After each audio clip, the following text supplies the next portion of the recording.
Finally, let's look at something that most people don't sufficiently appreciate.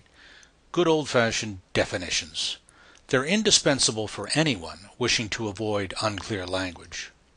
There's two parts to every definition. The definiendum, that's the term to be defined, and the definiens, that's the definition.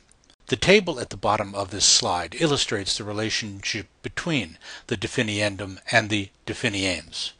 Take a look at it. You can see that when we have a term like triangle, we can define it quite accurately by saying that it is a plane figure with exactly 3 internal angles. For a cube, the definiendum, the term to be defined, can be defined by the definiens in the following way.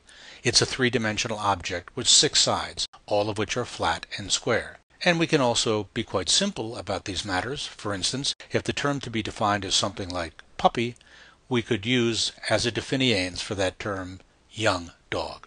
There are 3 basic classes of semantic definition: reportive, ostensive, and contextual definitions. Reportive definitions give the everyday meaning of a word. It's what you might call the primary dictionary definition. For example, the reportive definition of a corkscrew is a pointed spiral piece of metal with a handle used for drawing corks from bottles.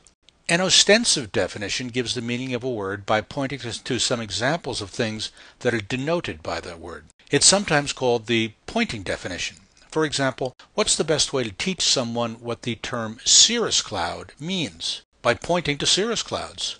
The third type of definition we'll look at is contextual definition. It gives the meaning of a word by presenting another expression that can replace that word without being a synonym for it at all. Contextual definitions are very useful in specialized disciplines such as jurisprudence, where the term to be defined is embedded in a context that helps explain its use. For instance, a contextual definition of legal duty might be X has a legal duty to do Y, means that X is required to do Y by a contract relationship that would be upheld in a court of law.